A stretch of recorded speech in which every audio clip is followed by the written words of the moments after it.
Muy bienvenidas y bienvenidos hoy día al curso taller en nuestro eje interculturalidad, que está a cargo de la profesora Francisca de la Maza. Francisca es antropóloga y es profesora de nuestro instituto y ha trabajado muchísimo este tema. Por lo tanto, no solo nos va a hacer una presentación interesante, sino que va a estar dispuesta a responder todas las dudas que tengan al respecto. Recuerden que el otro día conversábamos un poco de la composición de sus salas de clase con el problema de migrantes, y también es un aspecto que podríamos conversar. Así que, sin demorarnos más y esperando que quienes lleguen se integren, le doy la palabra a Francisca. Bueno, muchas gracias. Aquí vamos a trabajar hoy día sobre el concepto de interculturalidad. Lo que quería era trabajar algunos conceptos asociados a la interculturalidad, cultura, identidad, etnocentrismo, para después irnos a las diferentes visiones de interculturalidad, que ahí, bueno, en el video filmamos, yo filmé cuando empezaron las clases de diferentes como concepciones de interculturalidad. Y ahí depende de cómo estamos la hora, la idea es que podamos hacer alguna actividad práctica, ¿no? Que nos permite también reflexionar sobre lo que es la interculturalidad. Entonces, por favor me interrumpan cualquier duda, ¿no? Podemos dar hartos ejemplos. Entonces yo, como para partir, es el concepto de cultura, porque interculturalidad igual está detrás del concepto de cultura, ¿no?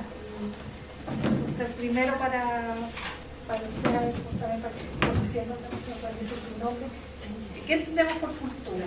Eso que viene a la cabeza cuando escuchan el concepto de cultura.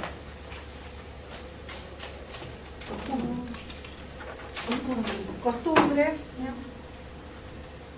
Realización humana. Manifestaciones de una sociedad, diferentes manifestaciones que tiene una sociedad. Expresiones de conocimiento. Conocimiento también.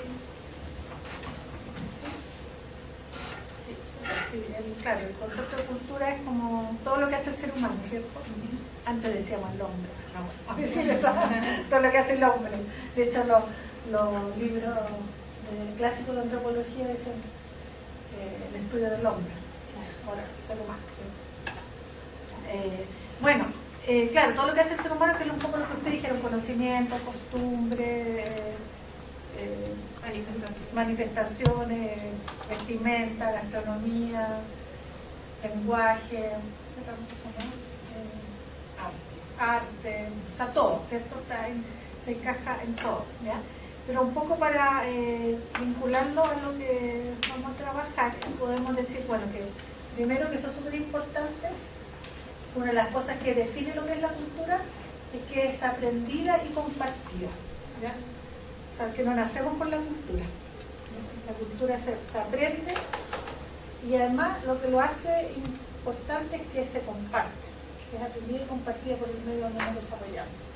Y por lo tanto, más allá de este listado que dijimos, costumbre, vestimenta, alimentación, todas las maneras que señalamos, lo que es compartido es el significado que se le da a cada uno de esos elementos. Eso es lo que nos hace pertenecer a un grupo, porque ese mismo significado, por ejemplo, una cruz o el cultrún, ¿tiene Sí. Claro, uno lo ve e inmediatamente uno sabe más o menos, ¿ya?, lo que significa. Ya, si yo tuviera una cruz, todos me dirían algo, ¿cierto? Yo tengo esto, ¿y qué significa? No es compartido. Como una runa, podría interpretarse como una runa nórdica. Claro, pero si yo estuviera en Lonquimay, dijeran, es de Picoyo. Al tiro me dirían que es de Picoyo porque por el material, y el que lo hizo es de allá, y diría, es un ojo de agua, ¿ya? Entonces lo que al final, lo que nos va a definir la cultura es que el significado, lo que es, lo tenemos interiorizado y es compartido. No es que lo andemos pensando todo el rato, pero vemos una cruz, más o menos ya sabemos lo que es. Vemos un árbol, ese dibujo, independiente de todo lo que tenga, vemos un árbol, igual, ¿cierto? ¿Ya? Entonces, eso es lo interesante de esta concepción de cultura, que es el significado, y que eso es compartido. ¿Podría ser como visión? Claro, pero es más que como visión, porque la cosmovisión es la visión del mundo, y claro, compartimos una visión del mundo, y dentro de eso está el significado que le damos a cada uno de los elementos. Eso es lo simbólico, lo que está detrás. Sí, Sí, iba a decir con sí. símbolo. Sí, por ejemplo, uno ve un semáforo, uno ya sabe lo que tiene que hacer, ¿cierto? Y ve una cruz, o sea, todo el mundo dice, eso es católico, es cristiano. Pero es muy denso, porque es más información de eso, ¿ya? O sea, nosotros lo simplificamos así, pero todo lo que significa es mucho más allá. Por eso es algo es como profundo, ¿ya? Y eso es lo que nos está diciendo, al decir que es aprendida, que es compartida, que es interiorizada, es que las culturas son dinámicas. No existe esta cultura, la cultura como algo estático, algo puro, o algo que se transmite como una mochilita que yo se la paso a mi hijo, o usted se los pasa en el colegio a los niños, ¿ya? O a las niñas, ¿ya? Sino que es algo que se vive y por lo tanto se transforma. En cada uno y una de nosotras se va transformando porque es vivido.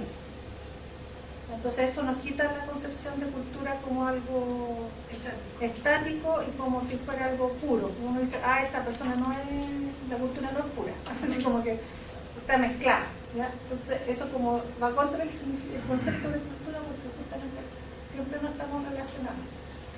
Ahora, el tema es que muchas veces esto lo pasa en un curso que hago acá, pero que por ejemplo cuando trabajan los pueblos indígenas, en los mapas ponen los Aymara acá, aquí los quechos, aquí los atacameños, acá los collas, como si fueran estáticos en su territorio y en su cultura. Entonces ese mapa lo tenemos en la cabeza. Entonces tendemos a mirar incluso a los pueblos indígenas como si, casi como también en esa misma concepción mucho más estática. Y eso lo tenemos desde generación en generación, que se intercambian, pues no existe la cultura pura porque siempre hay intercambio. Estamos hablando del concepto de cultura, ¿no? Siempre hay intercambio entre los pueblos porque las personas nos relacionamos, no tenemos un límite de aquí para acá empieza uno y aquí empieza otro.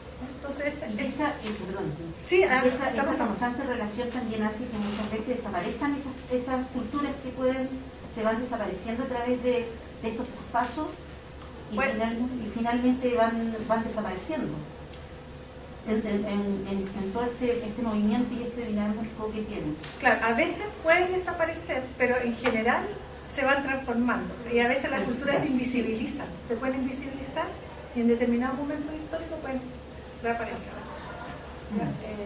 Porque eso tiene que ver con el concepto de identidad que vamos a ver ahora.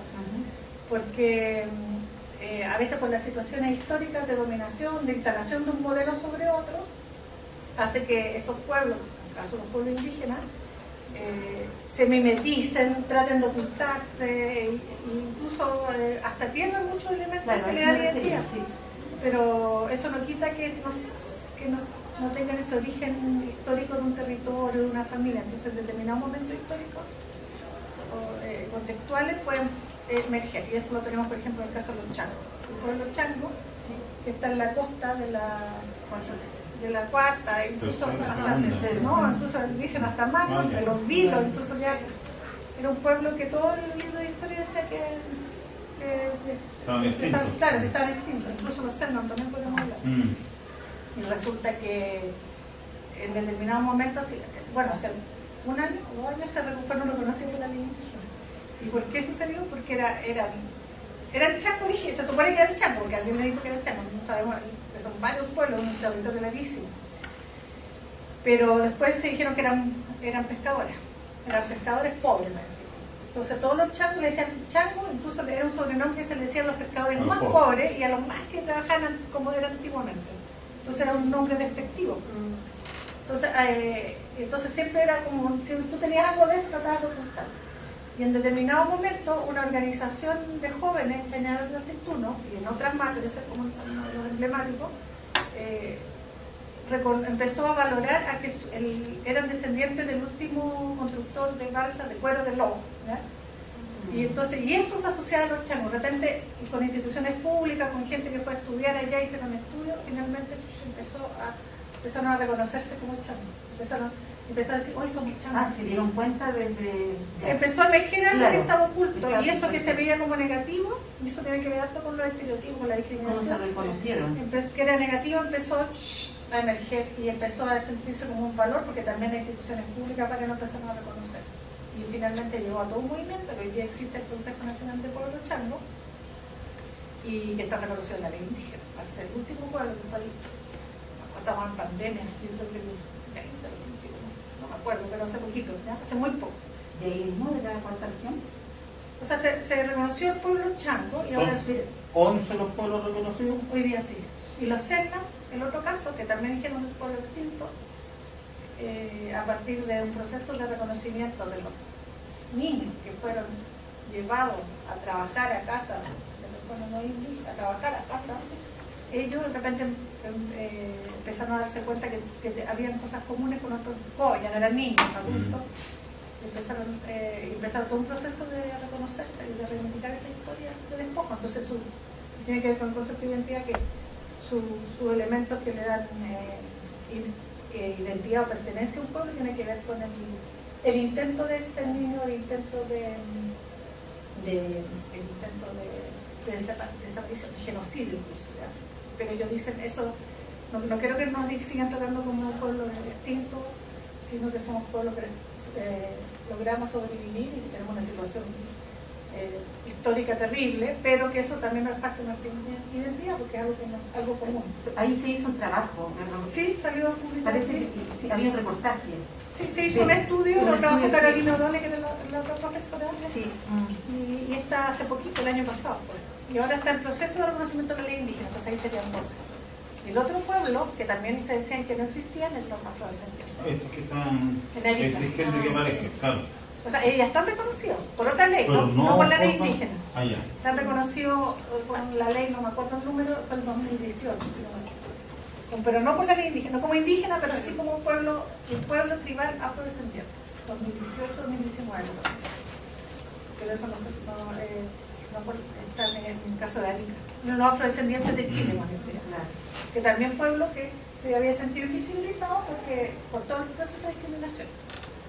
Entonces, en el fondo pueden desaparecer, entre comillas, pero no quiere decir que no sigan existiendo y no sabemos en qué momento van a aparecer de nuevo. ¿En Parque Chunga están organizados afrodescendientes? Claro, pero pueden ser migrantes también. Pueden ser que hay afromigrantes, chilenos, y los otros son los afromigrantes. Entonces ahí, pero cada vez eso están conjugando más para hacer un movimiento al principio era chileno. Hoy día ya están más trabajando.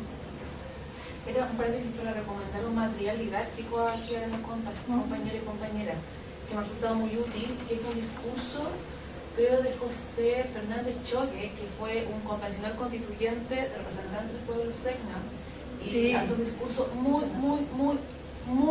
emotivo hacia la convención y apela directamente a la educación y a la labor docente. Y a cómo se reproduce esa invisibilidad en la sala de clase y a los estudiantes les llega mucho, y sirve mucho como para hacer visibilidad y cómo también reflexionar en cómo la labor educativa también puede colaborar en la invisibilización de estos pueblos indígenas. Yo lo tengo, así los tengo, que tengo. ¿Y repite el nombre?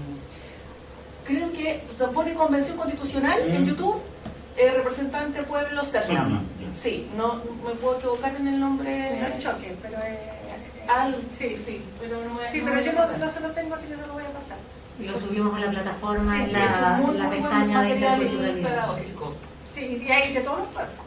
En la comisión de verdad histórica, sí. Están los discursos de todos los pueblos, yo los tengo, así que lo voy a tener guardado. Ya, entonces, en ese sentido, en esa misma línea que hemos hablado, la identidad es otro concepto de identidad que, bueno, el doctor que trabajo yo harto, también tienen esta misma idea, que está muy asociada a la cultura, pero no es lo mismo. Y bueno, la identidad generalmente se asocia al sentido de pertenencia de un individuo de una colectividad, y igual que cultura, la identidad no se nace con identidad. También es algo que se va construyendo y se va desarrollando y que emerge principalmente con la interacción social, con el encuentro con el otro. O sea, todos tenemos múltiples identidades, pero en el fondo emerge cuando nos encontramos con los otros diferentes, ¿ya? Por ejemplo, en este contexto yo soy aquí la profesora, soy la antropóloga, usted también es profesor, ¿ya? Yo soy la antropóloga, ¿ya? Yo soy la profesora de la universidad, ¿ya? Entonces aquí mi identidad quizás relevante es esa. Pero en otro contexto, si estoy en la reunión del instituto, ahí soy la antropóloga, ahí sería la antropóloga, sería la única. Pero, por ejemplo, en otro contexto soy la mamá, soy mujer, o soy, no sé, la que vengo de Villarrica, yo también viví muchos años en Villarrica. O sea, como que la identidad siempre tiene que ver cuando yo me contrasto con los otros. Entonces, ahí es donde surge. Si un niño está en un colegio, siempre doy este ejemplo, pero por ejemplo, las comunidades del sur, Mapuche, por ejemplo, antes había un establecimiento, una escuela básica, generalmente al interior de la comunidad, llegaba hasta sexto básico, entonces todos los niños eran mapuche, muchas veces los niños y las niñas, muchas veces el profesor o la profesora también era mapuche, no siempre.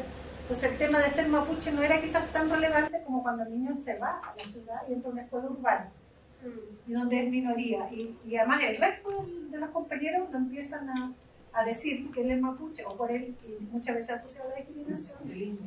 La mecha del clavo, no sabe, mira cómo se viste, o lobo, un montón de elementos empiezan a salir, lo que come. Lo que entiendo, no sé si estará correcto, es como que uno puede tener distintas identidades dependiendo del contexto donde se vaya desarrollando. Claro,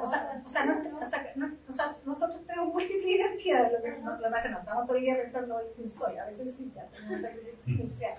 ¿Ya? Pero depende de donde estemos, donde nos interaccionamos, donde nuestra identidad más importante emerge, o varias, o pueden ser varias, no una. Entonces, en ese caso, ese niño o niña mapuche que va a la ciudad, de repente empieza, uy, me están diciendo que soy mapuche, y quizás era algo que no era tan relevante en su contexto de la escuela, pero sí en el mundo urbano porque le va a significar discriminación, y hay muchas veces pasa que se puede tratar de, como hablamos, invisibilizar su propia identidad, o ser más reivindicativo y mostrarse como un niño indígena. Entonces eso puede pasar también con los niños migrantes, los niños y las niñas migrantes, que quizás ustedes tienen experiencia, porque la identidad tiene que ver muchas veces con lo que el otro te dice que eres. Prioridad. Entonces quizás darle vuelta también como eso, porque además los mismos profesores por eso también lo hacen sin querer, o sea, no es que uno tenga como mala intención, sino porque son los procesos de interacción social. Por eso dice que la identidad siempre emerge y se afirma en los procesos de interacción. Ahí veo, por ejemplo, los chicos haitianos que han nacido en Chile. Y entonces la comunidad chilena, los naciones son chilenos. Claro, ellos se sienten chilenos, se sienten reconocidos como chilenos. Ya el color de piel es la barrera. La diferencia, ¿no? Y a veces los sobrenombres lo afirman. Claro, pero son chilenos, nacieron acá y han crecido acá. Son parte de nuestra cultura, de nuestra costumbre, de nuestro garabato, en fin. Y les encanta. Y bailan polka mejor que la música. ¿Sí? Claro, O sea, pero él va a crecer y va a llegar a ser adulto y va a hablar con nuestro acento, pero no tendrá socialmente, no sé, me imagino, el espacio, porque no lo veo en la escuela tampoco, así es el punto, porque uno no lo ve en la escuela, entonces no lo asume como que se va a desarrollar prontamente en el futuro. La integración total y absoluta cultural. Claro, y tenemos que preguntarnos, vamos a avanzar hacia la interculturalidad o la multiculturalidad. A veces los elementos externos, nos dijimos que la cultura era interiorizada, ¿no? Pero también se expresa por afuera, y como todo un elemento de va y vuelve, ¿ya? Al tener el aro, quizás está representando algo, yo al tener mi collar también, ¿no? Que a mí estoy representando algo, entonces estoy exteriorizando algo. Pero también opera a veces el tema fenotípico, porque aquí el concepto de raza lo eliminamos, ¿ya? Esa es una otra cosa. Lo quise poner porque para no poner tanto concepto, ¿ya? Pero el de raza es un concepto que está superado como concepto biológico, ¿no? O sea, somos todos seres humanos, somos seres, Homo sapiens sapiens, ¿ya? Pero sí es un concepto que está vigente, a pesar que ya lo eliminamos como un elemento de diferenciación biológica. Pero sí sigue vigente porque lo usan sectores para inferiorizar o poner arriba o abajo otros grupos. Entonces, por eso es ideológico. Se utiliza para reafirmar como una visión evolutiva. No estoy diciendo que eso se hace, sino que se usa, por eso es una ideología, no es que sea el racismo. Y eso es lo que genera el racismo. Entonces, ahí es donde operan los fenotipos, que son el color de piel, la contextura, alto, bajo. Y es la parte externa, es una expresión externa, pero todos son igual. Entonces, la raza como concepto, que antes se usaba casi como sinónimo de cultura, se ve hoy día como una noción, una idea para referirse a otro en términos de inferioridad o superioridad. Entonces, por eso es un elemento que da pie al racismo. Entonces, el color de piel, que nosotros tenemos interior, porque como el racismo todavía existe, el concepto de raza lo tenemos mentalizado, el color de piel influye en esa categoría que nosotros ponemos. Entonces, inmediatamente vemos a alguien con piel morena, lo ponemos o es indígena o es afrodescendiente, y lo ponemos sin querer, o sea, incluso es algo que tenemos interiorizado como una escala, no sé si necesariamente una escala menor, pero le hacemos una diferencia.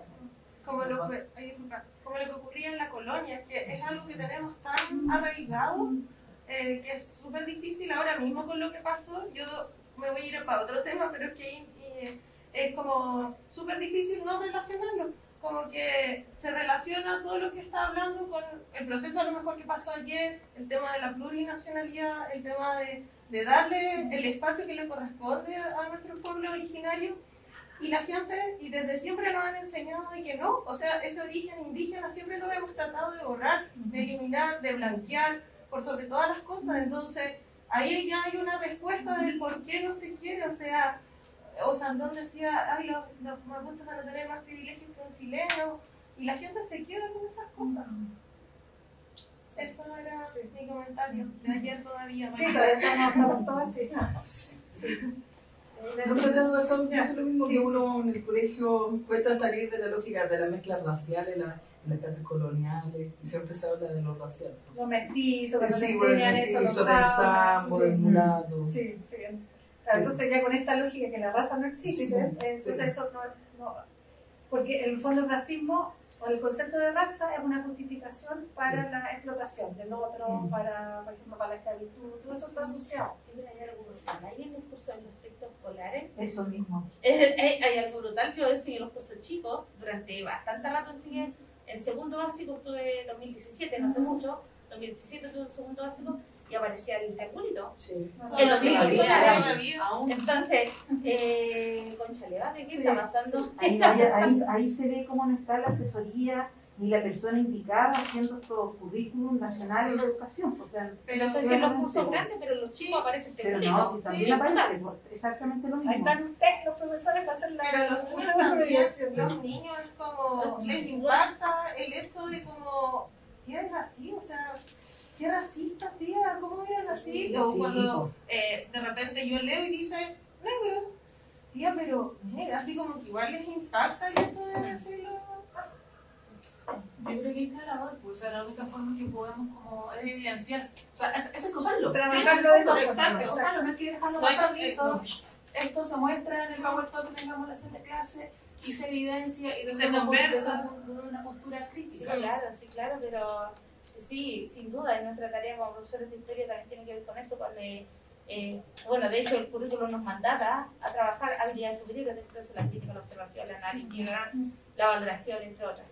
Pero yo apelo a los cursos más chicos, porque tal vez los chicos también hacen, ojo, los chicos también pequeños, de 7, de 8, de 9, de 10, de 11, hacen análisis profundo y ellos pueden hacerlo. Yo lo he evidenciado, los cursos que he trabajado, ellos logran hacerlo con sus palabras de niño, con su lenguaje juguetón. Ellos hacen análisis duros y severos. Pero creo que también el Ministerio de Educación y la gente que hace los textos escolares tiene algo que presentar ahí. O sea, no es llegar y poner el triangulito y hagan lo que quieran con el triangulito. Bueno, ahí han cambiado un poco, porque hay algunos chicos que han hecho su tesis sobre especialmente los pueblos indígenas, como ha sido los textos históricos, o sea, de varios años. Claro, y antes todos andaban los mapuches andaban con chiripa, o sea, como todo en el campo, o una visión como del pasado, así como, y hoy día igual ha cambiado un poco, o sea, lento, pero cambia. Entonces, o sea, uno puede hacer ese análisis de cómo se enseñaba antes, hoy día igual ha cambiado, pero también tenemos que cambiar cómo trabajamos y se da la lógica como que existieran solamente los mapuches en Chile. Exacto. También se oculta que aquí mismo tenemos los de ahí, tenemos un sinnúmero. Claro. Entonces, Los de Aguila también se reconocieron hace poco, o sea, relativamente poco, 2006. Pero bueno, a donde le pregunte a un niño cuál es la mezcla, los mestizos, es mezcla de mapuche con español. ¿Qué pasa cuando tenemos un niño que se identifica como mapuche, un niño haitiano o de cualquier... Pues ahí es donde uno tiene que trabajar, porque los textos pueden estar presentados de esa forma racial, como es esclavo porque es negro. Entonces, imagínate, ¿cómo se puede interiorizar eso? Hay un colectivo en Argentina que se llama Identidad Marrón, que también tiene como video como súper didáctico, como que tienen redes sociales y todos son como activistas de esto. También son como que ahí pueden ayudar a problematizar el tema en la sala de clase porque lo hacen desde el punto de vista como juvenil. Y en Argentina el samba pregunta que también habla, hay un recorrido por los pueblos originarios de América. Ahí está el niño. Sí, y eso pues claro, en la memoria también ahí se rescata. Y a veces, también decir que a veces se usan los negros, los estereotipados, para reafirmar también su identidad. En el caso de los afrodescendientes también. O sea, claro, tiene toda esta cosa despectiva, racista, pero también a veces es un elemento que los refuerza y lo utilizan como una reivindicación. Entonces, claro, hay que verlo. Resistencia. Hay Sí, que resistencia. ¿Cómo se llama la Santa Cruz, la cantante afroperuana? Celia. La negra soy. Sí, sí, cabello. Sí. ¿Con rulo? Afro. Sí, sí. yo creo que habría que darle una vuelta. Tal vez no es el mejor ejemplo, pero en Estados Unidos existe un museo que traducido al español se llama el Museo de la Negritud, que reconstruye y a partir de la memoria de la historia de los Estados Unidos sobre cómo se construyó ese país a partir del esfuerzo de las personas de color. Y hay todo un reconocimiento de cómo cada una de las instituciones de este país, las personas de color tuvieron una participación clave en el desarrollo de ese país. Y que de algún modo, y también se utiliza el racismo como algo que los aplastó, y que incluso a ellos como país también los denigró, no les permitió el avance. Se reconoce eso también. El racismo también es un elemento que permite el freno del desarrollo en muchos aspectos de una nación. Y creo que también a lo mejor nosotros estamos muy tempranos todavía, a veces tenemos que vivir un poco más cosas, pero el reconocimiento tiene que ver con eso también, con el observar el aporte, con no perderlo. Y la lógica que de África se asocie los esclavos, ellos son esclavos, no son esclavos, son personas esclavizadas. Exactamente. Entonces hay también un escrito cuando empezamos a trabajar muchas veces con los chicos de Chile, que se trabaja, ¿no? Ellos son esclavizados y también rescatar la historia de los imperios que existieron también en África, todo el aporte cultural, porque uno cuando llega sobre todo a la colonia es bien complejo, no, los esclavos, y uno habla de los africanos como los esclavos, pero bajo nuestra realidad, porque a ellos los trajeron de esclavos, no es que África sea esclava. Sí, ¿no? Y la construcción de la esclavitud se basa históricamente en la negación, invisibilización y aplastamiento de la cultura afro y del desarrollo cultural, porque el concepto para ser esclavo era que tú eras menos, culturalmente tenías menos desarrollo. Resulta que hay en Angola, en Etiopía, hay unos desarrollos culturales gigantescos que han ido aflorando con el tiempo, que el Imperio Británico fue capaz de aplastar por siglos. Claro, y ahí vamos a ir a otro concepto para relativismo y no centrismo para ver eso que tú estás diciendo. Y para terminar este tema, o sea, para avanzar un poco el tema de cuando uno dice los esclavos, o lo dice los afrodescendientes, o dice los indígenas o los indios, los pone a todos en el mismo saco. O sea, también es una categoría de dominación. Porque en el fondo está, cuando dice los indígenas, cuando decimos los pueblos indígenas, lo mete, lo que dice el Confit Bataille es una categoría colonial. Lo indio es una categoría colonial porque borra toda su diversidad, toda la conquista, la pone todo, el indígena, borra toda su diversidad como si fuera todo igual. Ninguna categoría de dominación porque son los que van a trabajar. Y con los afrodescendientes, los negros, los esclavos están en una categoría peor aún porque dicen todos vienen, como dijimos ahora, todos vienen de África, pero resulta que África estaba lleno de, son de diferentes pueblos, diferentes tribus, etc. Entonces, eso ya es una forma de dominación o de meterlo en tu mismo saco. Como que esas cosas que, eso lo dicen los mismos descendientes que no lo reconocen, como que África es un tremendo continente, entonces vivieron de diferentes lugares, ¿ya? Pero aquí al ser en una categoría de dominación nos ponen a todos como si fueran iguales.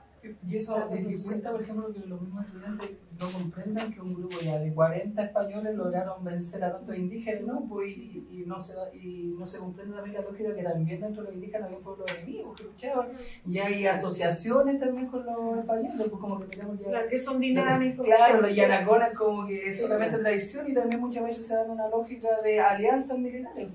Claro, eso tiene que ver con de verlos a los otros como, o sea, como esta clase de cultura estática, dinámica, ¿no? Que ellos tienen, o incluso se idealiza también, no solamente se los ve, también lo idealiza como si fueran, como sale un poco en la convención, si fueran los pueblos indígenas fueran así, todos estuvieran pidiendo permiso a la tierra, por ejemplo, ¿ya? Como una cosa que son ecológicos por naturaleza. Eso es idealizar también. Se puede irnos por los dos lados, ¿ya? Entonces los mete también a todas las cosas. Perdón, Francisca, sí. Pero una cosa me gustaría incorporar. Estas son categorías modernas, ¿no? Porque en el mundo antiguo la esclavitud no tiene un componente racial. No. Entonces, esta categoría racial es moderna, postcolonial o colonial, porque la esclavitud existe en el mundo antiguo y no tiene este componente. En el mundo antiguo creo que era por deuda. O sea, porque conquistaban un pueblo, porque nacían en esa categoría, por rapto, por una serie de otras cosas, pero el color de la piel no era un elemento para esclavitud. Eso más. Bueno, entonces, para terminar con el tema de identidad, que nos vamos a meter un poco más. Bueno, la primera función es marcar la frontera entre uno y los otros. Y es la única forma que nos podemos ver ya. Entonces, esa frontera muchas veces, ahí vamos a la categoría de interculturalidad, lo vamos a ver un poco más adelante, esa frontera muchas veces está bajo una relación de dominación o una relación de poder, ¿ya? Frente a los otros. Entonces, este concepto de identidad. Entonces, también otros dos conceptos que nos ayudan a entender un poco también las relaciones interculturales de lo que hacia dónde vamos. El etnocentrismo y el relativismo cultural. El etnocentrismo es algo podríamos decir, innato de toda la sociedad, de todas las culturas. Nosotros tenemos un lente para mirar nuestros propios, como les dije aquí cuando fue allá, nosotros tenemos nuestros lentes para mirar el mundo, que es lo que hemos aprendido, ¿cierto? Lo que compartimos. Y por lo tanto, cuando vemos a nosotros, a los diferentes, los entendemos a ver con nuestros lentes. Es como obvio, ¿cierto? Porque no tenemos otros elementos. Entonces, eso no sentimos tiene que ver con eso. Se mira al otro desde la propia cultura, pero también tiene que ver con los juicios de valor sobre las otras formas o las formas de ver el mundo. Entonces, y eso hace que muchas veces no tengamos como la herramienta suficiente para ponernos en el lugar del otro, para entender lo que está diciendo, sino que aplicamos nuestros propios parámetros, ¿ya? Y eso ha generado también lo que se puede llamar eurocentrismo, otras categorías que en el fondo siempre clasificamos a los otros a veces una línea casi evolutiva en función porque nuestra forma de relacionarnos con la diferencia, ¿no? Entonces, el etnocentrismo nos ayuda un poco para entender que siempre miramos con nuestros lentes. Entonces, para mirar con los otros lentes de nosotros, tenemos que conocer, tenemos que acercarnos a nosotros. Entonces, por eso es tan relevante a veces las actividades que se hacen en los colegios, las escuelas, de actividades donde conocemos a nosotros, conocemos a los niños, las familias de donde vienen. Que la única forma como de avanzar es conocerlos, tener contacto, porque nadie nos enseña, nadie nos enseña a conocer a nosotros, sino que tenemos que ir más allá. Entonces, eso y nunca vamos a terminar, nunca se nos acaba, nos sentimos porque es parte innata, ¿ya? Pero sí podemos analizar, avanzar un poco hacia lo otro, ¿ya? Y a eso se va a cruzar lo que se llama, como poner, en el fondo, relativismo cultural. Estas son teorías antropológicas, fueron muy etnocentristas y después fueron el relativismo cultural, ¿ya? Y en el fondo lo que nos dice el relativismo cultural es que cada cultura debe entenderse en sí misma. O sea, para explicar lo que hace el otro, para comprenderlo, se debe explicar desde su propia cultura, desde sus propios lentes. Por eso el antropólogo lo que hace va al otro, a donde vive el otro, y trata de entender y se mete al mundo del otro y trata de entenderlo, ¿ya? Y en el fondo el principio que nadie puede ser juzgado por bueno o malo, pues depende de su cultura, ¿ya? Y antepone las costumbres por sobre la dignidad. Eso también hay cosas problemáticas. Siempre los extremos son problemáticos, los extremos problemáticos y el relativismo extremo también. Porque hasta dónde hay elementos que puedes justificar con la cultura, lo puedes entender con la cultura, y otros que pasan a violar los derechos, el paraguas de derechos humanos, por ejemplo, ¿ya? Entonces siempre está esa tensión, ¿ya? Entre lo que se puede entender, justificar, comprender en el marco de una cultura y explicarlo y dejarlo ya. Entonces no me meto porque eso es costumbre, como dijimos, o eso o eso que esté violando el derecho a la mujer, de los niños, que sé, un montón de otras cosas. Entonces, esa es una discusión que... Esa es como algo que no le hace, perdón, la relación es como automática, y le hace uno a los talibanes. Esa es como la estructura. Claro, que el maltrato a la mujer, nosotros hay el derecho a la mujer, el maltrato a la mujer, a los niños, el trabajo a los niños, etc. Hay un montón de cosas que se pueden explicar por la cultura y... Entonces ahí donde son cosas hay que meterse, ¿ya? Paraguas de derechos humanos. Hay un curso de derechos humanos, está el paraguas de derechos humanos y está los derechos indígenas también reconocidos, que también reconoce, por ejemplo, que el derecho de los pueblos a tener sus propios sistemas de justicia, etcétera, que está bajo el marco internacional de derechos humanos. Entonces ahí es donde empiezan como discusiones, ¿ya? Yo se los dejo, no me voy a meter en eso. Entonces, pero lo que dice el relativismo cultural, que cada cultura es única, tiene el mismo valor respecto a los demás y sus usos y costumbres, y tiene una justificación en su contexto específico. Entonces, en el fondo, lo que hace el relativismo cultural, y que también nos ayuda un poco a avanzar en el concepto de cultura, es que todas las culturas en sí mismas son culturas completas, tienen todos los elementos, tienen su lengua. O sea, uno analiza los pueblos indígenas, los pueblos antes de la llegada de los europeos, etcétera, todos tenían una complejidad y son culturas en sí mismas, son colectivos en sí mismas que se relacionaban todos los conceptos que vimos, y que por lo tanto verlos en esta escala cuando como evolucionista es un proceso de evolución. Entonces eso es lo que uno dice, bueno, los pueblos del extremo, los pueblos australes, ¿ya? Que eran los principales ejemplos de pueblos bárbaros, salvajes, los cahuescas, los yaganes, los cernos, por su forma de vida, ¿no? Entonces ahí había una visión muy eurocentrista y evolucionista respecto a los otros, ¿no? Con la visión relativista o de valoración de la cultura de los pueblos, etcétera, tú los pones ya a todos, los ves como un todo, ¿no? Y entiendes que todas sus formas constituyen una cultura en términos completa, digo yo, como van a simplificar, que tiene todos los elementos, tiene su propia lengua, su propia religión, su propia forma de vincularse con el medio, de alimentarse, su propia forma de sanarse, etc. Entonces el relativismo cultural, eso es lo que nos invita un poco a ponerlos todos, entenderlo a todas las culturas, ¿ya? Ahora, entonces como para aceptarlo, entonces nos sentimos la cultura propia como superior, como los lentes que nos permite ver a todos. Y el relativismo cultural lo que nos dice no hay superioridad, sino que hay diferencia. Y la cultura como único margen de control de la acción, ¿ya? Pero siempre nos vamos a mover al medio, ¿ya? Porque ya dijimos que la cultura no está aislada, sino que se relaciona. Entonces estamos moviéndonos siempre al medio. Entonces, todo esto era para introducir, para meterlo al concepto de interculturalidad, ¿ya? ¿Estamos bien? Bueno, entonces esto nos sirve para empezar a analizar los conceptos asociados a la diversidad cultural, ¿ya? Que eso es lo que vamos a ver hay dos conceptos que son como bien, incluso podríamos decir tres, ya que están asociados a entender la diversidad y también a políticas asociadas a la diversidad. Entonces uno es el multiculturalismo, lo que es la interculturalidad, y yo siempre digo plurinacionalidad, no lo agregué bien, pero igual lo podemos discutir, lo podemos hablar ya. Pero que son conceptos, son teóricos, filosóficos, pero también están asociados a prácticas, ¿ya? Entonces son esos niveles.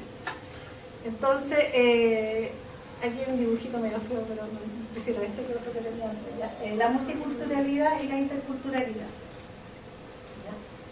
Entonces, como para partir, todos son conceptos vinculados al reconocimiento de la diversidad, ¿ya?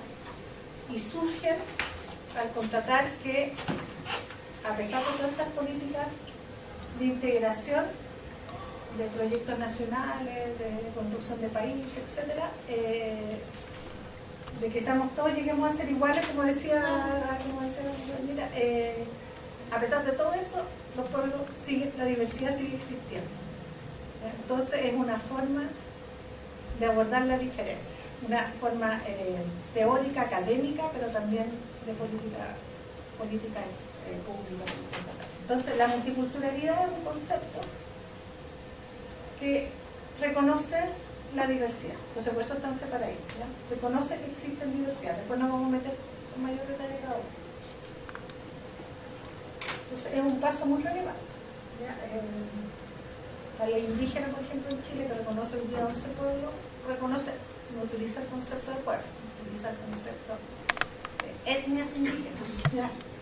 Que fue escrita entre el 90 y el 93, entonces el concepto del pueblo, si hoy día ya, imaginen que hoy día todavía el pueblo es complicado, imagínense a principios de los 90 como era. No. Así que, no. Entonces, explicados en lo simple, ¿cómo podemos definir etnia? Etnia es un concepto sociológico antropológico, son dos conceptos relacionados, nación, etnia y pueblo. Y que lo que señala es que es un colectivo, un grupo común que comparte una cultura, comparte un territorio, como parece el concepto de pueblo, pero es un concepto más sociológico, vinculado a las relaciones sociales. Hay un autor que se llama David Black, que escribe un libro que se llama Fronteras Étnicas, algo así, de los grupos étnicos. Entonces lo define, lo mismo que definimos pueblo, una serie de elementos. Que se comparte una lengua, un territorio, una cultura, y contiene todos esos elementos además. Sí, entonces contiene todos estos elementos. Y el concepto de pueblo es casi lo mismo. Ya podemos, hablemos los tres conceptos. Algo más político, ¿no es cierto? Exacto. El concepto de pueblo está asociado a derecho. O sea, si uno lo ve hoy día, en la actualidad está asociado a derecho, a territorio, a derecho político. Hoy día se utiliza en esa acepción, ¿ya? Entonces, por eso, cuando se hizo la ley indígena en el año 90, entre el 90 y el 93, el país no está preparado pero para incorporar el concepto de pueblo, porque además no iba a pasar la ley por el Parlamento. Entonces pone el concepto de etnia, que no tiene peso político. Muchos hicieron porque dijeron, existen, no se reconoce que existen, pero tenemos el concepto de etnia, porque el concepto de pueblo, entre comillas, amenazaba con que se iba a separar el país, o sea, lo mismo el discurso de hoy, pero en 90, ¿ya? Se iba a separar el país, se iban a crear muchos, sobre todo el pueblo mapuche, que como que se iba a separar y iba a crear el Estado, ¿ya? Entonces no pasó ese concepto, que además está asociado al territorio. De hecho, la ley indígena del año 93 en ningún caso reconoce el territorio, reconoce la comunidad indígena, que la PJ, que se llama hoy día, aquí en Asociación Indígena en la región metropolitana, son organizaciones sociales como una... O sea, madre, no, porque Junta de Vecinos tiene territorio. Junta de Vecinos dice de aquí. Claro. La comunidad indígena no, dice puede estar asociada a tal territorio, pero no tiene un límite asociado. Es una organización social. ¿Indígena? La comunidad indígena. Pero ¿sabes que yo en alguna parte leí que los mismos pueblos originarios ellos preferían llamarse indígenas porque pueblo originario, un grupo de África del Sur, de Sudáfrica, se autodenominó pueblo originario, por lo tanto estaban apelando a eso para tener lo que tienen y dominar lo que han dominado en Sudáfrica. Entonces, pueblos originarios plantearon indígenas desde ellos, para diferenciar con lo que estaban planteando teóricamente allá en Sudáfrica.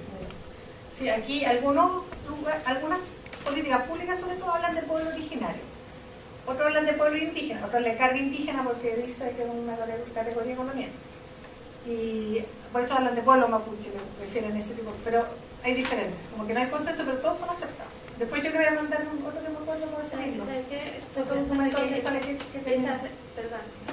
pensando y creo que esa asociación de no territorial, yo no tenía idea, ahora estoy viendo que no tienen un espacio territorial determinado, no me parece que tenga mucho que ver con este concepto de nación única, sino que más bien creo que tiene que ver, con trincheras económicas, con espacios con esto de defender el nicho económico. Es que yo no les voy a asignar a ese grupito un pedacito de tierra, porque la verdad es que... O como sujeto nomás, como sujeto que... Claro, porque en realidad... Claro, porque a uno le dice, no, si es Chile, un solo territorio, no sé qué, nada. En realidad no es eso. Lo que tiene que ver más bien que con un nichito económico ahí, que es una platita que a lo mejor no toquemos, porque podría ser perjudicial. Claro. Pero ¿sabes que la dictadura hizo eso? Yo lo sé. Los subdividió, los parceló y lo hizo propietario a cada familia de su Yo lo tierra. sé. Por eso te digo que en el 90, cuando se hace este reconocimiento de los pueblos originarios o etnias, sin territorio, sin ninguna posibilidad de que ellos puedan reconocerse en un espacio territorial determinado. Sí, lo que sí se reconoce son las tierras indígenas, que son las, como decía el profesor, que son las que, o sea, depende del pueblo. En el caso mapuche se entregaron los títulos de merced, ya que se entregaron entre 1884 y 1925. Entonces, esas eran tierras indígenas y después se dividieron en la dictadura, antes, pero sobre todo en la dictadura, empezaron desde antes, y esos son los títulos individuales. Entonces, esas tierras, que eran ese título de merced, que eran como tierras indígenas que no pagan contribución, pero son tierras individuales, no son colectivas. Esa es la diferencia. Y claro, la propuesta de la Constitución era que se reconocieran territorios que eran un poco más amplios, donde pudieran tener su propio sistema de gobierno, etc. Pero uno de los temores es que si tú reconoces territorio, puede hacer que lo empiecen a reivindicar las tierras que perdieron. Entonces, no solamente los históricos, que son muchos, sino los títulos merced. Esos títulos merced que se les entregaron, muchos se fueron usurpados, corrieron secos, etcétera, desaparecieron. Entonces, todas esas cosas tienen que ver con un tema económico también, de relación. Ya, entonces, ese es el concepto de etnia, el concepto de pueblo y el concepto de nación, por lo menos lo que se entiende ahora, la discusión actual, o sea, hay varios conceptos, varias definiciones, pero tiene que ver con lo mismo de antes y lo mismo que tiene que ver con un grupo humano que comparte ciertos elementos, y la nación, quizás lo que más diferencia es que este origen común, hay un origen, hay una historia común, ¿ya? Por eso siempre cuando uno define nación está asociado a un micro de origen, a sentirse parte de algo común, ¿ya? Y por eso algunos países como Ecuador utilizan lo transforman el concepto de nacionalidades indígenas, ¿ya?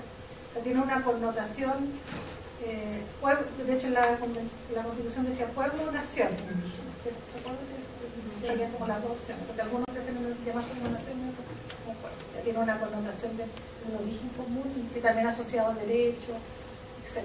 O los dos, pueblo y nación. Claro, son muy, o sea, pueblo y nación son muy paralelos, solo que nación le da otro peso, porque está asociado al concepto de Estado-nación. O sea, que un Estado, varias naciones, reconocer que existen, que son preexistentes a la construcción al Estado nacional. Son naciones que están preexistentes al Estado nacional. O sea, esa era como la idea, ¿ya? Por ahí. No está aquí. Ya no es pre, pero... Entonces ahí están los tres conceptos, ahí están ahí esperando, ¿ya? También está relacionado con el territorio. Totalmente. Puede ser un territorio perdido también. O sea, que se reconoce al territorio. Al territorio. Al territorio, un origen común, incluso una familia, como tiene que ver con que venimos todos del mismo lugar. Pero puede existir nación sin territorio. Por ejemplo, los gitanos. Claro, también. Claro, un territorio se mueve, sí, pero un territorio perdido. Ya, bueno, ya. Por ejemplo, los cerdos. Ya. Bueno, todos los pueblos indígenas, o sea, algunos o los que viven en la ciudad, los indígenas que viven en la ciudad, también un territorio construye su identidad en base a un territorio que fue o que está en el sur, o está en el norte. También puede ser. Como los judíos. También. Ya, entonces, multiculturalidad tiene que ver con el reconocimiento y lo que se focaliza en las diversidades, se reconocen diversidades. Y la interculturalidad es lo que está asociado a las relaciones, se focaliza en las relaciones. Eso así como la primera división, o sea, como conceptual, ¿no? Ahora, las constituciones, vamos a ver algunas, o sea, no lo vamos a ver ahora, pero, pero va a ¿Cuál decir... sería, Sí. como para estar más en conocimiento, cuál sería específicamente como la diferencia de la multiculturalidad y la interculturalidad? La multiculturalidad es... Como en dos palabras. Yo sé que son muchos, pero es un reconocimiento de que existen diversidad. Ya, esa es la multiculturalidad. Sí. Y con respecto a la interculturalidad, ¿sería más asociado a las relaciones entre las diferentes pueblos? Pero sería más como por lo político? Es un proyecto de acción. Hay dos definiciones. O sea, la que nosotros vamos a la última, a la interculturalidad crítica, está asociada a un proyecto de acción que reconoce que hay relación y que siempre han existido relaciones, como veíamos en el concepto de cultural. Reconoce esas relaciones y se enfoca, porque lo que dice, así ya adelantando, que es que las relaciones siempre se dan en una condición de desigualdad histórica. ¿Ya? Entonces la interculturalidad lo que busca como un proyecto de acción política, un camino a seguir, es disminuir esa desigualdad. Y por eso en la Constitución se decía plurinacional e intercultural. Claro. Que buscaba disminuir esa brecha histórica de desigualdad y que los pueblos en el fondo pudieran tener una definición política, pudieran tener los mismos derechos a la toma de decisión. Claro. Y acá, disculpa, la ignorancia, los 11 pueblos reconocidos, yo no lo veo. Es como intercultural que trabajen en pos juntos para equilibrar un poco el peso del Estado. ¿Los 11 juntos? No, porque no necesariamente... Yendo a la interculturalidad. Sí, porque, claro, en el fondo no hay que ponerlos juntos, porque si no metemos el saco del... No, que se coordinen, que se relacionen. Claro, lo que pasa... En pos de... Claro, porque se pueden relacionar en su condición de pueblo indígena. En ese sentido, como lo hicieron en la convención se organizaron como pueblo. Pero en realidad cada territorio es muy diverso.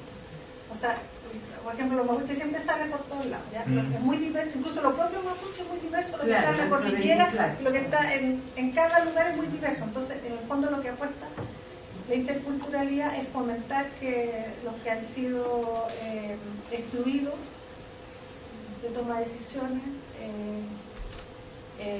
puedan tener mayor espacio de poder, pero también que puedan mejorar. Lo que apuesta finalmente es la convivencia. Eso es lo que apuesta la intercultural.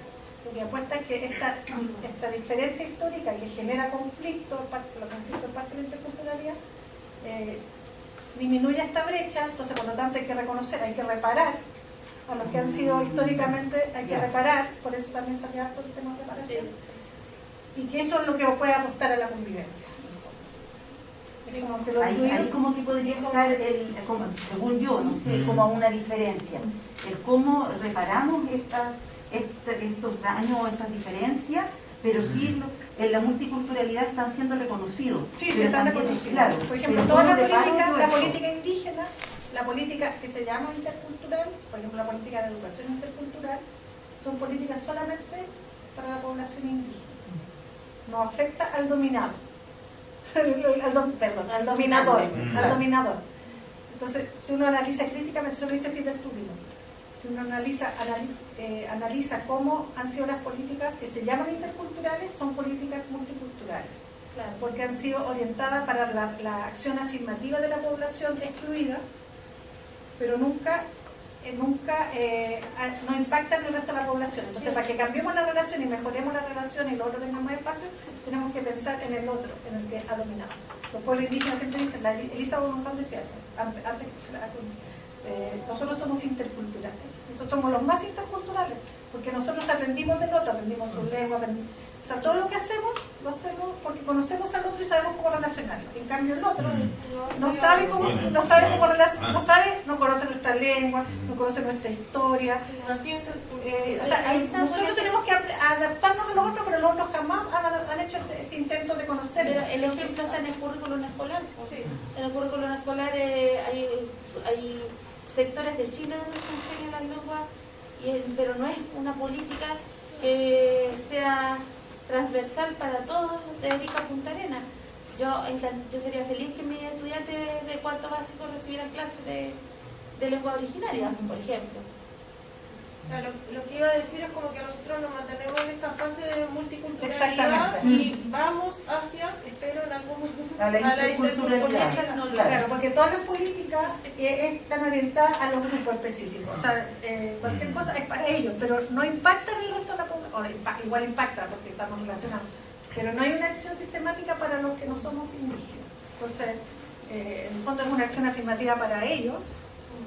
Por ejemplo, ya aprendan su lengua, vayan al módulo de salud intercultural, capacítense de su cosmovisión, conozcan su historia, etcétera, bla, bla, bla, bla. Nosotros igual. O sea, ellos tienen, para relacionarse con nosotros, tienen que saber, pero nosotros, para ellos tienen que siempre adaptarse a nosotros. Entonces, como que el concepto de interculturalidad crítica apunta un poco a eso. Tiene que ser transformar las relaciones. Quizás si lo lleváramos al aula, se reconoce la diversidad de aprendizaje, multiculturalidad, pero antes los estudiantes lo sacaban a una sala aparte, lo que tenían diversidad, en cambio ahora a nosotros se nos exige, y está bien, que el diseño universal del aprendizaje, entonces en nuestra clase tenemos que hacerla teniendo en cuenta toda la diversidad de aprendizaje que tenemos, y ahí podría ser multiculturalidad. Exacto, intercultural. No, pero si tomamos en cuenta, yo hago una clase pensando en la diversidad, lo asocio más a la multiculturalidad. Pero se están relacionando. Se están relacionando. Eso es interculturalidad. Ya. Otro ejemplo. Perdón. Sí, la estaba. No, pero me refería a eso. Sí. Como tener esa línea, línea muy, pero que tiene una pequeña separación. Claro, porque lo que se dice que se han llamado intercultural las políticas que son multiculturales. Así es. Entonces, ahí es una cosa, el mismo concepto, siempre que la política pública se ha llamado interculturalidad a lo que es una acción afirmativa. O sea, no es intercultural porque es solamente para la población focalizada. Entonces, lo que busca la interculturalidad es transformar las relaciones y por lo tanto enriquecerse, o sea, que nosotros, por ejemplo, que nosotros también podamos enriquecernos igual, con sus propias formas, su historia, y podamos, por lo tanto, como le dijimos, del etnocentrismo, ¿cómo podemos tratar de entender al otro cuando lo conocemos? Entonces, en el fondo, por eso que hacemos esa relación al claro, no, y ahí es que sea una política, que sea porque uno lo hace, pero lo hace desde el individuo, desde el sujeto, hace esta interculturalidad, pero no hay una política respecto al tema. Entonces, claro, ahora sí se habla, o se quiere hablar, o se intenta más o menos, intentar hablar de la interculturalidad. Claro, y por eso se decía que hay que superar las políticas multiculturales. En toda la discusión de la convención se decía hay que superar las políticas multiculturales, no que hay que avanzar hacia la interculturalidad en esta perspectiva crítica. Claro. Por ejemplo, otra cosa es que unos proyectos, era de la Chile, no me acuerdo si uno o no, que era crear las poblaciones étnicas, no sé, tiene un nombre así. Entonces, hacía población específica para la población indígena. Entonces, esa era una política totalmente multicultural, porque en el fondo ponía a toda la familia perteneciente. Exacto. Sí, las ponía juntas. De nuevo. O como los haitianos también lo que hacen, naturalmente, por todo el proceso de discriminación, que vienen todos juntos. Claro. Entonces, en el fondo, ¿cómo tú lo vas a conocer o vas a avanzar a tener una relación si no te relacionas? O sea, en el fondo, lo básico del intercultural es que te relaciones. Y Quilicura tiene esto, igual que Estación Central. Es un tema como de ser humano. O sea, los chilenos afuera. Claro, también, porque es como yo me voy a donde yo me siento más perteneciente a mi cultura de lo que estamos hablando. Entonces, En el caso el ser humano es innato. pero también tiene que haber una cosa de desigualdad, de que no le queda otra. Sobrevivencia. De sobrevivencia. Y en el caso de los pueblos indígenas es una política Del Estado. Sí, del Estado. Entonces esas son las diferencias, como lo íbamos a ver, ya no lo vamos a revisar. ¿Ya? Pero esa es la diferencia. Claro, Es una lógica de poder, po. Exacto. Ahora, Yo como te integro, pero te integro a mi proyecto, a mi proyecto de Chile. Claro. Y sin preguntarle, ¿quieres ser Chile? Sí, exacto. Claro, y ahí también tiene que ver como la lógica humana, sí, pues la lógica humana, de que entiendo que está por sobre uno, sobre otro, y cómo finalmente construyo este concepto de país mirado desde un grupo muy pequeñito que en realidad protege nichos propios de poder y en su ignorancia también del conocimiento humano del otro. También creo que tiene que ver un poco con eso, más que de los nichos económicos, y eso también yo tapizo el tema del conocimiento, que no permite que las personas, y eso también está muy transversalizado por ideologías de pensamiento, de credo, etcétera, que no me permiten observar al otro desde una condición de igual. Exactamente. Eso es lo que son. Entonces, un concepto asociado a multiculturalidad es la tolerancia. Yo te tolero, que exista, pero ojalá que no me toque. ¿Ya? Si me toca, ya pensemos en lo que pasó ayer.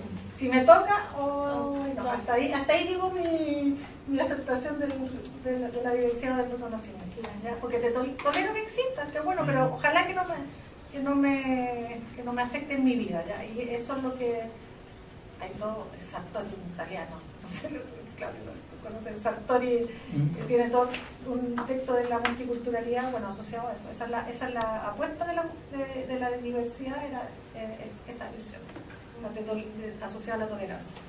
En cambio, la interculturalidad avanza un poco más y lo que busca, bueno, el respeto, la convivencia, la interacción, ¿no? O sea, y por lo tanto, para que eso implica también transformaciones, ¿no? O sea, si te quiero conocer, si vamos a relacionarnos, bueno, pues, y si estamos en esta cosa de la lógica de poder, cómo avanzamos en disminuir esa brecha y ser como más iguales, como así. Claro. Sí. O sea, como por ejemplo se habla del conocimiento científico, el conocimiento y lo de los pueblos indígenas son saberes. Nada que ver. Claro. O sea, estamos siempre como una categoría así de... O sea, nosotros religión, lo de ustedes, no sé, por ejemplo. Chamanismo. Claro, exacto. No sé. O sea, son puras, tiene que ver mucho con el lenguaje. El mismo lenguaje, o dialecto.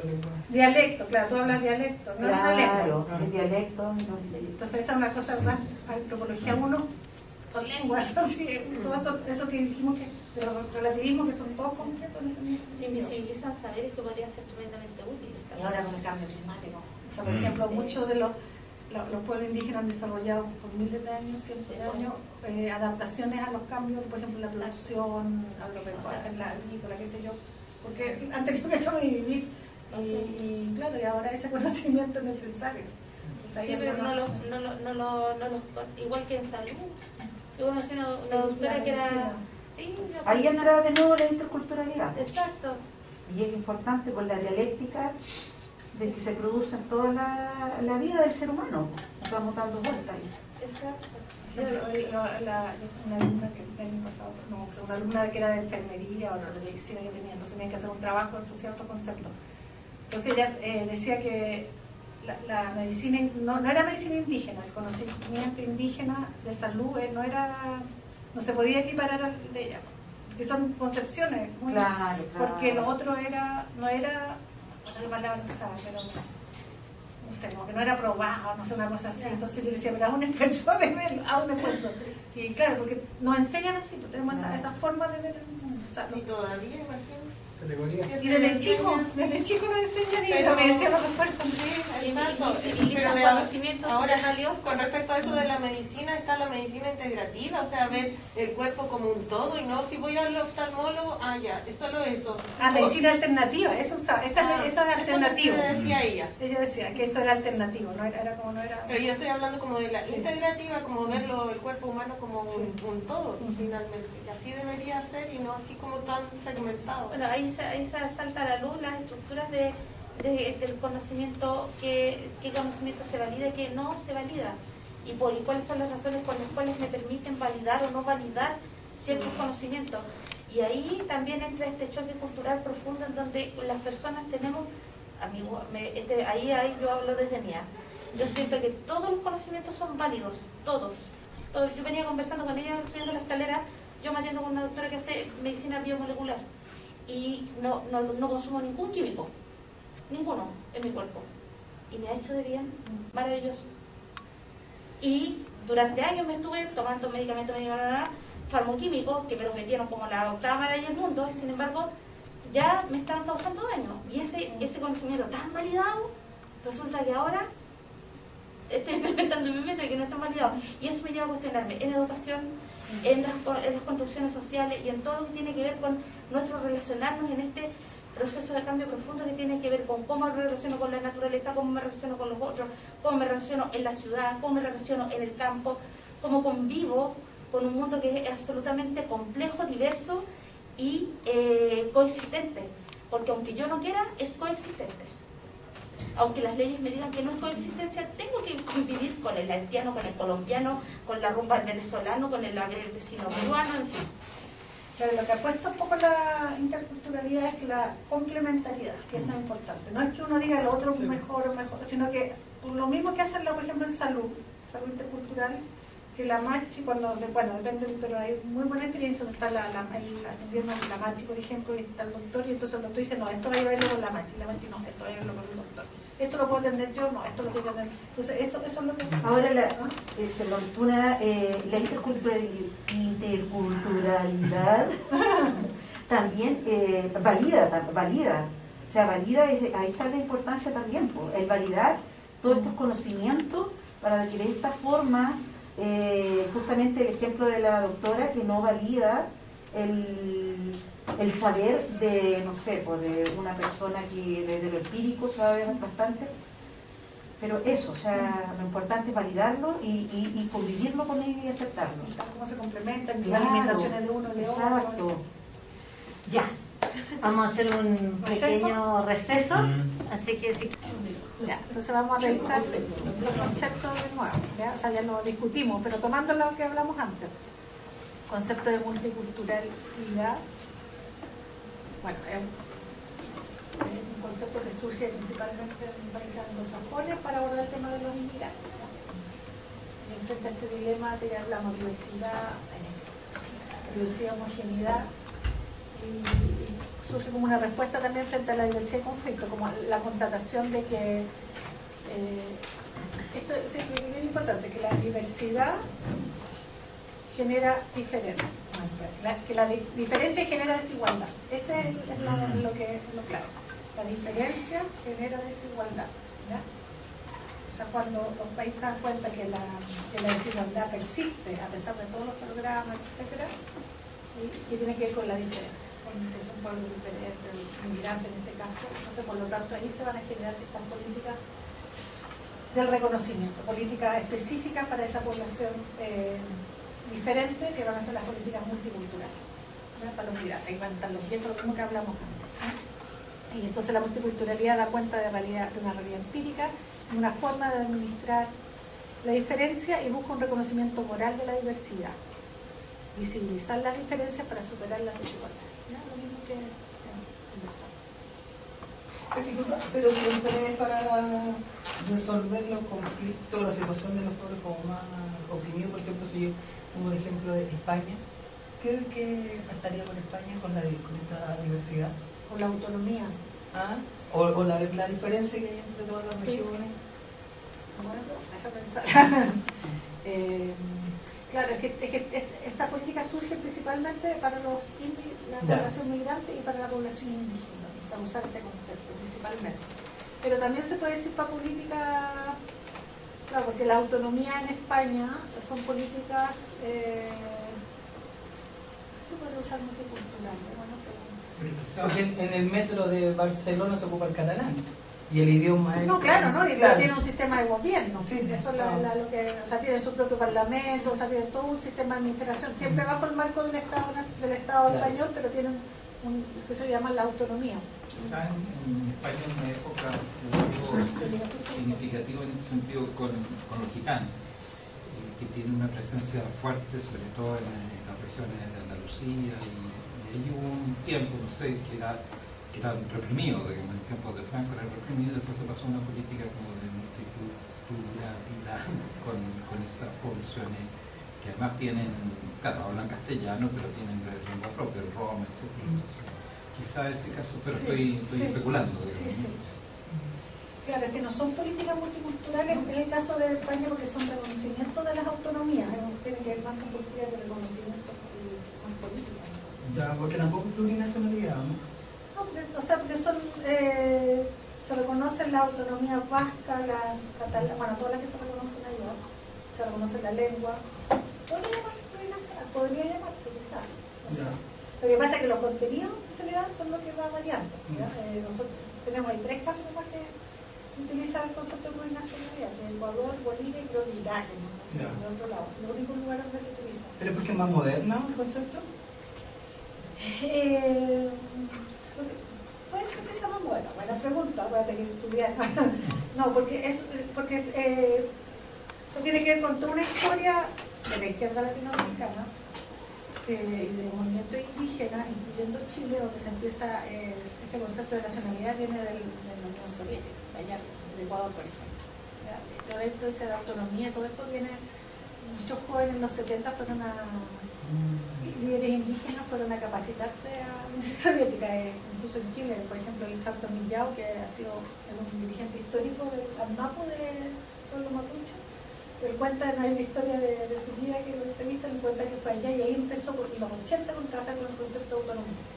Y en Ecuador, cuando uno lee la historia de los movimientos ecuatorianos, también es un concepto que sacan de allá, y de nacionalidad. No. Y ahí después, entonces, al reconocer el concepto de nacionalidad como eje, incorporan el concepto plurinacionalidad. O sea, no sé si es más reciente o no, pero por lo menos el contexto donde surge es 2006, 2007, 2008. Que responde también, tiene lógica con la construcción rusa, porque la reconstrucción rusa es absolutamente plurinacional. Claro, esto viene de los 70. Incluso, sí, Claro, porque pero muchas, hay multirracial también. porque muchas veces uno ponía estos ejemplos, o lo mismo con Bélgica, con los idiomas que se hablan según la zona, Suiza, la Suiza italiana, la francés, pero uno decía, siempre cuando ponían el contraargumento decía, ya, pero dime dónde en su constitución establece esto. Pero claro, a lo mejor quizás es un concepto que estamos utilizando nosotros recientemente, la plurinacionalidad. Sí, no utilizan el concepto plurinacional en ningún No, caso, por pero eso. tienen políticas de reconocimiento. Eso. O sea, eso sí es común. Sí. Y en algunos casos llaman políticas multiculturales. Por ejemplo, en México se utiliza el concepto pluricultural. Ya. Entonces depende también del sentido y del contenido que le da cada país. Pero en el caso de incluso los neozelandeses, maoríes que siempre dicen, no, ni siquiera utilizan el concepto de interculturalidad. Porque el concepto de interculturalidad es un concepto mucho más latinoamericano. Ya. Viene de la política de educación intercultural del grupo de los 70. Y hoy día lo toman se toma en Europa más por los migrantes, pero en Latinoamérica se utiliza específicamente para todo el indígena. Pero en el espíritu de esas leyes finalmente llegamos a lo mismo, o son cosas totalmente No, distintas? sí, yo creo que llegamos a lo mismo, porque en el caso, por ejemplo, de los países nórdicos de Europa, se les reconoce territorio, se les reconoce el sistema de gobierno.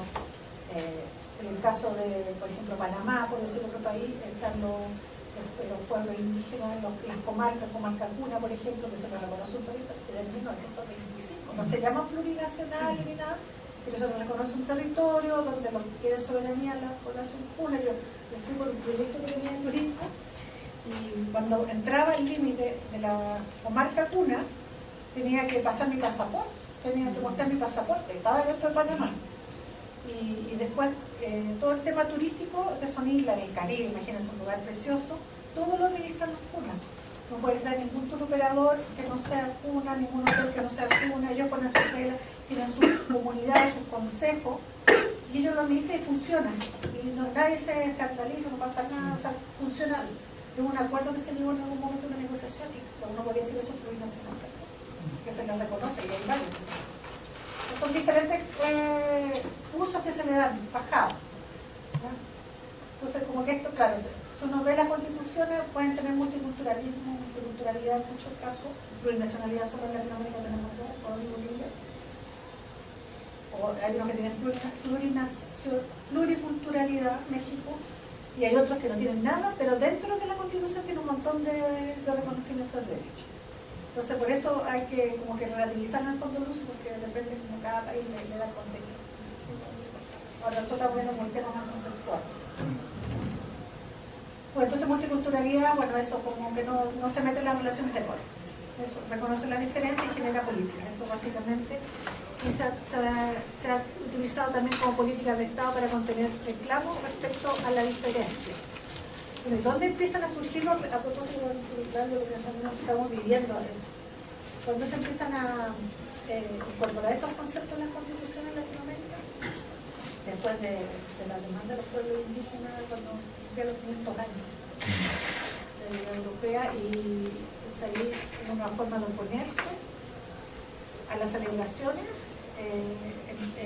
Empieza a haber todo un movimiento latinoamericano que fue muy importante porque se empezaron a vincular pueblos indígenas a diferentes partes de Latinoamérica, y eso generó que como respuesta a esos conflictos se estaba generando que varios países empezaran tempranamente a reconocer en sus constituciones a los pueblos. Ahí se utilizaron principalmente el concepto de constitucionalidad. Entonces eso es algo que desde ahí viene. Interculturalidad solamente está, si no me equivoco, está en Ecuador y Bolivia. Bueno, entonces interculturalidad tiene esta concepción mucho más dinámica relacional que hablamos. Busca el diálogo y el encuentro. Hay varias definiciones, vamos a revisar algunas. Pero lo principal es que es un proyecto de acción. O sea, no solamente reconoce la diferencia como el multiculturalismo, sino que va más allá. ¿No? Y además, que esto es lo clave, reconoce que estas relaciones se han construido bajo relaciones de poder. Y muestra que las diferencias son origen de desigualdades, como lo mencionamos también igual que el multiculturalismo.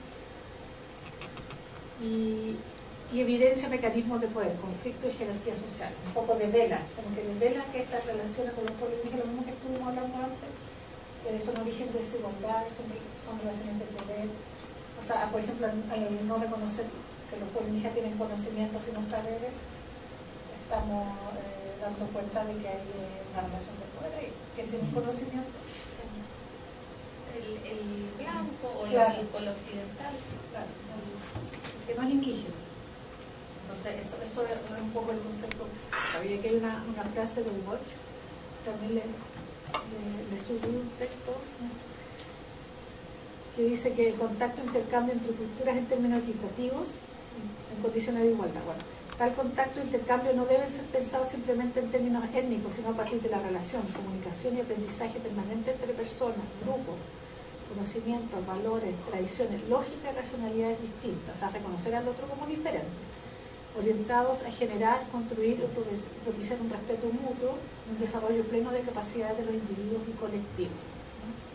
La interculturalidad, el Catherine Walsh, que ya está en Ecuador, que ha estado con toda la experiencia ecuatoriana ahí, ella habla de que en el fondo lo que busca la interculturalidad crítica es transformar la relación como un nuevo proyecto de sociedad.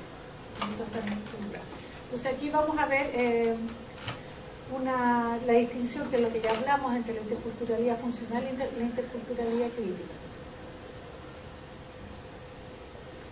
Entonces la interculturalidad funcional, que es el concepto que más está como presente en todos lados, podemos traducirla como multiculturalidad o acción afirmativa, ¿no?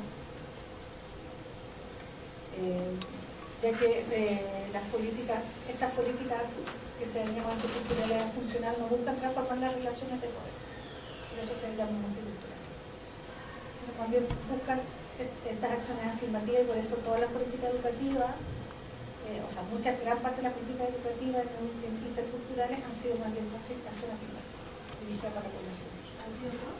Acción afirmativa para la población indígena. Por ejemplo, no sé si usted ha tenido vinculación con esos establecimientos que trabajan en la educación intercultural bilingüe. Bueno, al principio, por ejemplo, cuando fueron los proyectos piloto el año 96, se trabajaba como un taller. Entonces generalmente lo que se hacía ahí era trabajar, por ejemplo, la artesanía con los niños, o sea, todo orientado a esto que se llama educación intercultural, iba como a ese tipo de acción, artesanía o baile, ¿ya? Después, bueno, cuando se incorporó posteriormente como asignatura del subsector de lengua indígena, se ha cambiado un poco, se ha incorporado otro elemento como la lengua, trabajar la lengua, pero muchas de las cosas que se pasa ahí son, por ejemplo, un clásico es la cosmovisión. Se trabaja con los niños la cosmovisión, los conceptos, pero se trabaja con los niños indígenas. No, salvo que haya un compañero, que además había que, los papás tenían que estar de acuerdo que sus hijos fueran. Claro, como la clase de religión. Sí, tenían que firmar y tenían que tener más del 20%. Era obligatorio ofrecerlo si teníamos más del 20% de estudiantes indígenas. Entonces, tenía esas características. Bueno, muchos de esos niños, o sea, el tipo de conocimiento que se traspasaba era muy fundamentalista, ¿ya? Porque era la cultura como esencia. Esto es lo que dijimos al principio, cuando trabajamos en concepto de cultura. Era como algo dado. Casi se les pasaba la cultura, yo digo, como el paquetito, como la mochila. ¿Ya? Esta es la cosmovisión. Tú eres indígena, así que esta es tu cosmovisión. Tú eres indígena, entonces tienes que vestirte de esta forma. Entonces, justamente era un concepto muy esencializado. ¿Ya? Esta cultura rígida que no se mueve. ¿No? Entonces, claro, uno lo veíamos bien crítico de eso porque en el fondo en ningún caso transformaba las relaciones. O sea, a nadie le enseña la cosmovisión chilena. ¿Ya? O sea, en ninguna otra parte le enseñan eso, pero sí a los pueblos indígenas. Esta idea de que son cerrados, puros. Entonces, como bien criticable. Entonces los niños, me tocó ver varias veces niños y niñas que después eran los más fundamentalistas del movimiento indígena. Porque incluso pasaba, no sé ahora, pero pasaba antes, que toda esta idea de la relación con la naturaleza era súper incentivada, ¿sabes? Que hay una relación de equilibrio con la naturaleza. Entonces, todo lo que te pasaba era una mochila de algo muy estático y muy idealizado a veces, y por eso primordialista, fundamentalista. Entonces, eso hacía que los niños que habían tenido siempre problemas de autoestima, todas las evaluaciones de la educación intercultural del 2000, a principios del 2000, era que los niños tenían problemas de autoestima. Se lo hizo este programa, que fue súper importante, que al final dio vuelta a eso. ¿Ya? Entonces, esos niños que ya no eran niños, las otras generaciones, se fortalecieron su identidad y fue súper importante. Muchos de esos niños son los líderes para el movimiento mapuche. Pero no se trabajó con el resto. O sea, Matías Caprileo, no sé si conocen, sí, iba en la mochila cuando lo mataron con el libro de Introducción a la Religiosidad Mapuche, de Ron Fester, un colega mío. O sea, entonces la identidad también tiene esos cuando es un proyecto político, también está asociada a ese tipo de... Sí, pero sabes que la explicación que le encuentro, yo siempre le busco la explicación, no sabe entenderla. Siento que esa explicación se da porque resulta que la gente que lo implementó dijo, esta gente estuvo oprimida tanto tiempo, entonces había que darle el espacio suficiente para que, claro, pero no lo pensaron desde el radicalismo. Pero yo tampoco quiero verlo en esa línea tan crítica, sino más bien estamos explicando los procesos. Claro. Revalorización finalmente, ¿no? O sea, es mostrarte la cultura como un paquete, entonces es no haber ampliado esto, claro, o haberlo ampliado, haberlo no solo en ese espacio. Sí, a mí le voy a contar una anécdota a propósito de historia.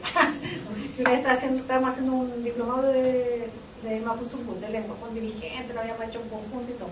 Entonces queríamos un módulo de historia mapuche.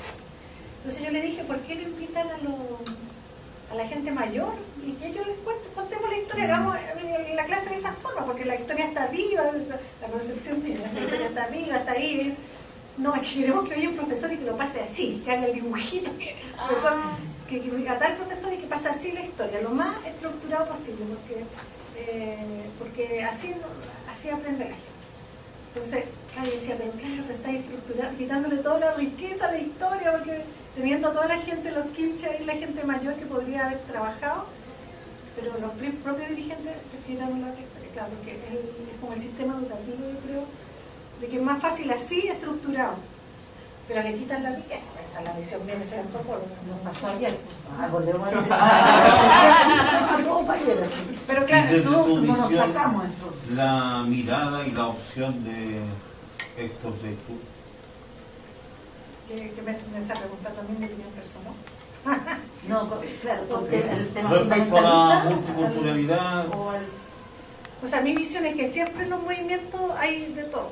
O sea, como que hay de todos los rangos de acción política. Y en el caso del... Porque la cama es una, pero como radical. La cama, antes los era más hijos de radical. la cama. Exactamente, sí. Antes había más radical. O sea, es un grupo que es minoritario, pero que tiene una presencia mediática muy fuerte, y además por las acciones que hacen y lo que buscan. ¿Ya? Yo creo que lo que hizo Seytoux es tratar de mover el cerco.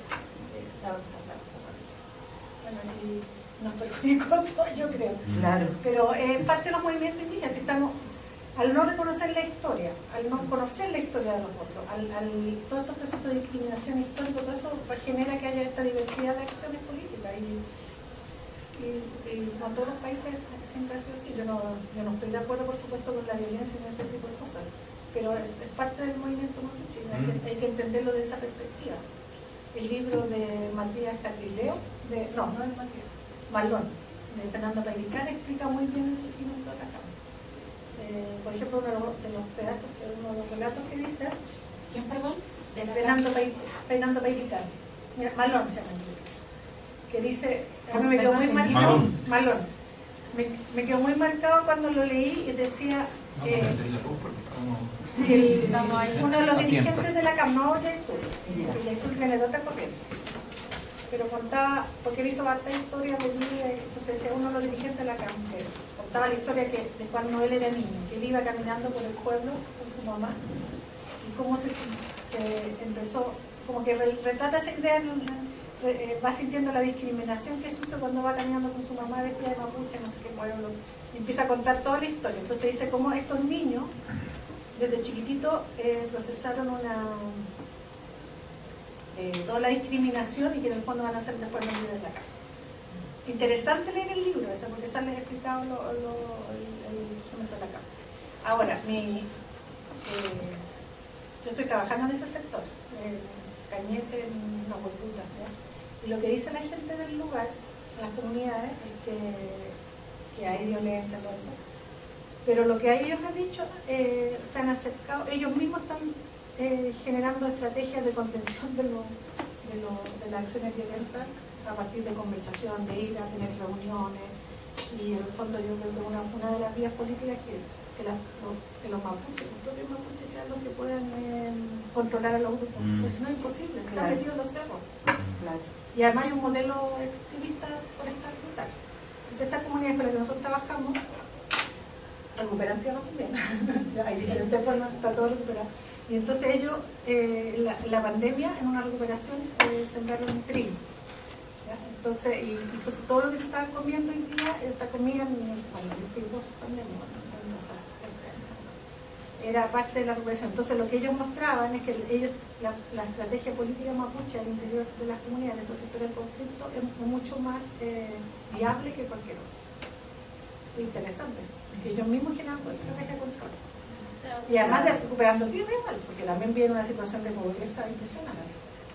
Pero también a lo mejor el control es llevado a través de la cultura de ellos mismos, o sea, ¿cómo manejamos este control entre ellos? Claro, porque van las autoridades tradicionales a conversar con los huichafes. El respeto de entre ellos. Sí.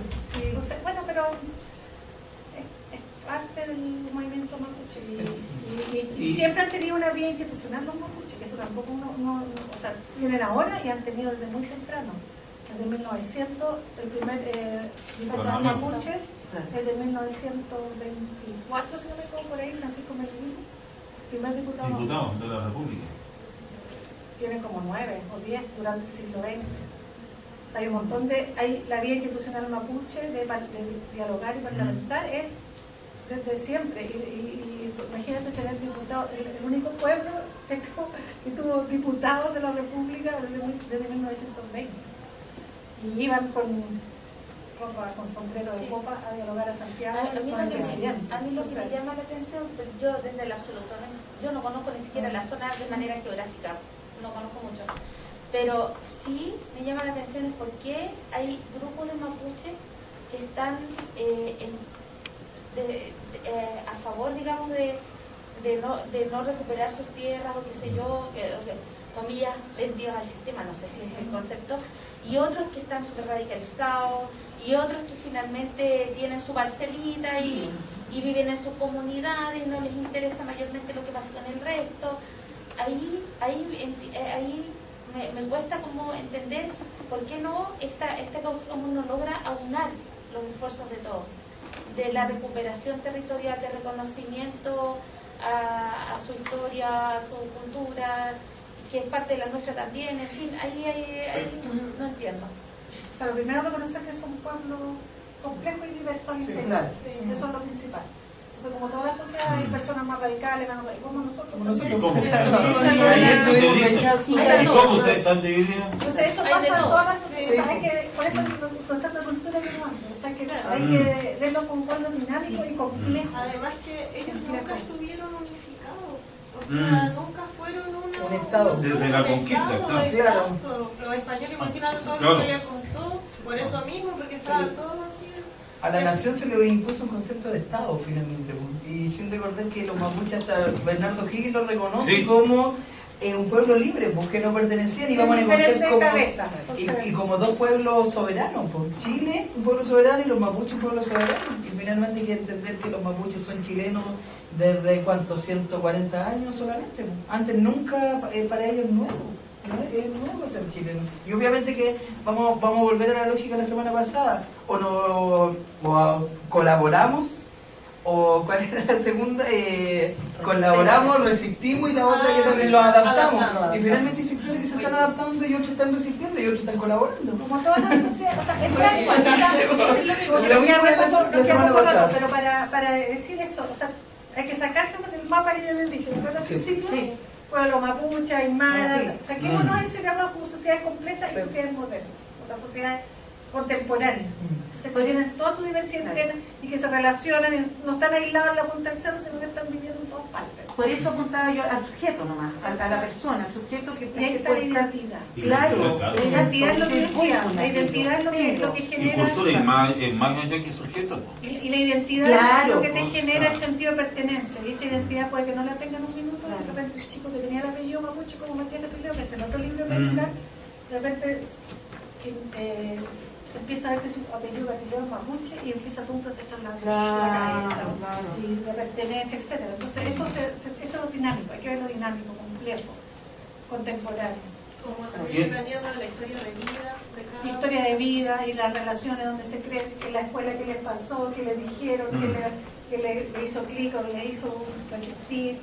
O sea, entonces eso de ahí también el cambio de apellido. Claro, se cambia de apellido, darse cuenta que su familia está en el sur, de repente que todo eso dicen que es mapuche, resulta que mi abuelita se vestía así. Entonces, hoy mi abuelita decía, hablaba, otra vez me pasó a andar en terreno en Rari, ¿se llama? Sí, Rari. Y entonces estamos viendo el tema de organizaciones mapuches de esa zona, que se supone que no hay mapuche en esa zona. Entonces una señora le preguntaba, y usted no, yo cuando chica, mi abuela hablaba una lengua rara, y una vez que escuché una canción de Iyapu que se llama, que tiene un pedacito de trozo del Mapuzungún de la Licura Chihuahua, la Araucaria, dijo, eso es lo que hablaba mi abuela, y nos contaba eso. Entonces de repente le hizo clic, esa lengua la que hablaba dice Mapuzungún, entonces mi abuela era Mapuzungún, y esa era mapuche y empieza. Entonces así no son las cosas identitarias, tiene que ver con el contexto, con lo que como el medio. Hoy día el Consejo de todas las Tierras tiene presencia. Mucho menos, es que porque las organizaciones tienen su vida y su baja. Entonces el Consejo tuvo en los 90. O sea, el Consejo fue la única organización que se negó a dialogar con el candidato Patricio en el 89. Y después ellos empezaron con las recuperaciones de tierra, pero se llama simbólica. Son estrategias políticas diferentes. Entonces ellos iban, llevaban a la prensa, estaban un rato y se iban. En cambio la CAM va, ¿Sí las queda. Y vuelve. No, construye la casa, se pone un ganado y todo. Entonces son estrategias políticas diferentes.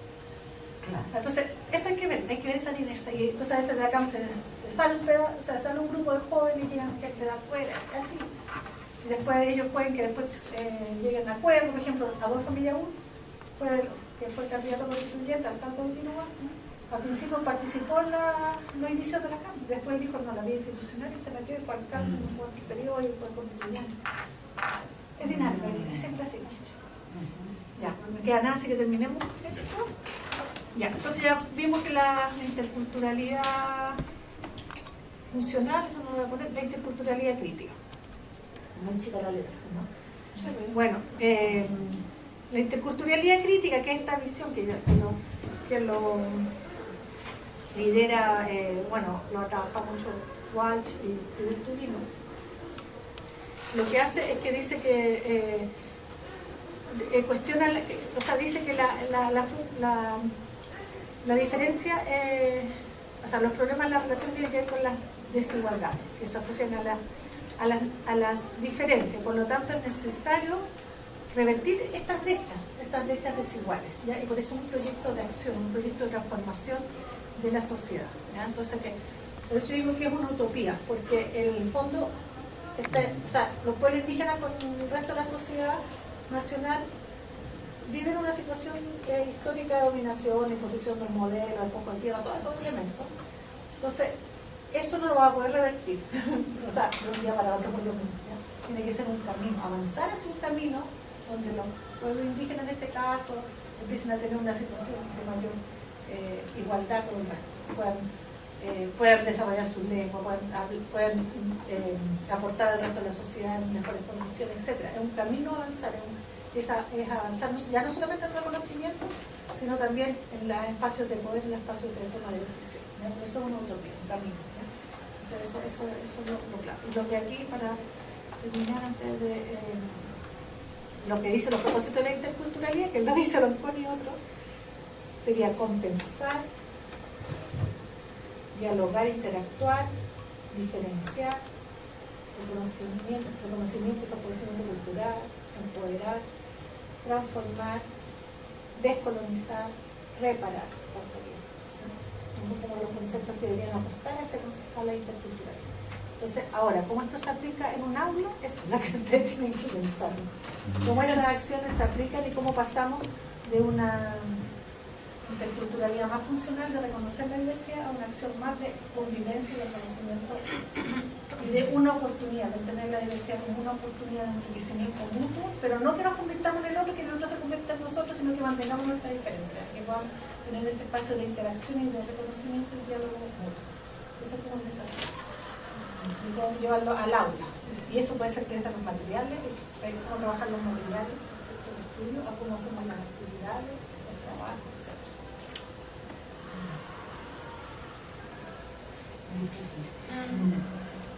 Ese es como un desafío, es decir, ponemos este concepto ahí sobre la mesa, ese sería un desafío. El desafío tendría que ser una acción permanente. O sea, es como el enfoque, tiene que ver con el enfoque, porque si no, si reconocemos solamente, está bien, es tremendamente importante. Pero ahora, ¿cómo avanzamos de la tolerancia a toda la convivencia, el reconocimiento? Los materiales que trabajamos en clase, cuando trabajamos, por ejemplo, hechos históricos, cómo podemos incorporar otras perspectivas y cómo eso puede generar un diálogo, sentirse identificado con una perspectiva o con otra. Claro. Como lo que hablamos con bajo el sentido, por ejemplo. Eso sería como un desafío. Ahora, esto se está avanzando, o sea, no es que, o sea, por ejemplo, de esto que hablan de interculturalidad para todos, eso es algo que se empezó a hablar en el Ministerio de Educación de la interculturalidad para todos, pero ahí cambió, Bachelet 2, ahí cambió de gobierno, Piñera. Se empezó a hablar y luego hay un documento que se llama Interculturalidad para todos, no sale nunca, porque lo hizo Melissa, de hecho. Y cuando ya se planteaba que había que avanzar un poco más en la interculturalidad. ¿Y cuál es tu visión de la propuesta de plurinacionalidad? Es la que me vaya a definir. O O sea, yo creo que el texto constitucional logró incorporar, y una cosa inédita, o sea, yo creo que en ninguna parte del mundo, los derechos indígenas de forma transversal, en todos los apartados. Una opción hubiese sido ponerlo multicultural, así como poner Capítulo de un capítulo para los pueblos indígenas. Lo que hicieron fue transversal. Sí. Entonces, muy avanzado. Ahora, En salud, en educación, todas partes, imagino, para todas bueno. partes. Ahora, es llevarlo a la práctica de decisión. Un largo. O sea, va a ser, porque yo imagino que igual se va a hacer de una forma, pero va a ser largo. O sea, no es de un día para otro, porque hay que cambiar. O sea, no es que de un día para otro. La misma constitución también aplicable es larga. O sea, Todo es largo. entonces, va todo Entonces, de igual la era un mano. proceso largo. Pero, Claro, o sea, pero todo está bajo el paraguas de los derechos de los pueblos indígenas. O sea, no era algo así, una invención de alguien, sino todo está en el marco de este paraguas internacional de reconocimiento de los pueblos indígenas, que es el convenio 169 de la OIT y el derecho de las Naciones Unidas sobre los pueblos indígenas. No está bajo ese. Eso fue lo que la gente con las estructuras de poder o que tienen mayor no les agradó, porque se vieron amenazados tal vez, se sintieron amenazados. Claro, porque no es algo que se trabaje, o sea, Y por esta relación de desigualdad, o sea, Es- de ellos, de pensar que y el desconocimiento. conocimiento Claro. de la historia, del miedo, de no Exacto, conocerse, todo lo que decíamos que hay que sí. conocer al otro Total. para entenderlo, para comprenderlo. Por Yo supuesto. creo que era súper avanzado. O sea, avanzado, no digo en términos de Chile, sino en términos comparativamente a nivel internacional latinoamericano. Ahora, en todos los países, incluso Ecuador y Bolivia, han tenido muchos problemas de implementación. Así que tampoco es que sea algo así. No, porque son los procesos, es lo que tú decías, pues son procesos humanos, entonces, claro, pueden estar normados, pero finalmente tienen vida en las personas. Tiene que ser como para las próximas generaciones, una cosa a largo plazo. Como toda norma, pues tiene vida en la vida de las personas. Pero Pero ustedes pueden cambiar a los niños, ustedes pueden hacer la diferencia en sus aulas. Es un espacio fundamental. El aula es el espacio donde ustedes pueden hacer cambios. Los niños votaron rechazo. ¿Ah? Hicimos sí, un ejercicio de plebiscito en nuestra escuela ganó el rechazo. No había pasado nunca. ¿Y cuál era el argumento detrás? los mamás. No llegaron No a hay eso. argumento, claro. Yo no lo pude aplicar porque la directora lo cambió y dijo, no sé si es lo mismo que estamos, sí, ese mismo, hizo imprimir otros papelitos que se pegaron en ese voto y era como, ¿estás de acuerdo con que se incorporen más talleres deportivos, talleres? Esa fue la pregunta, sí, no, como de ese toque.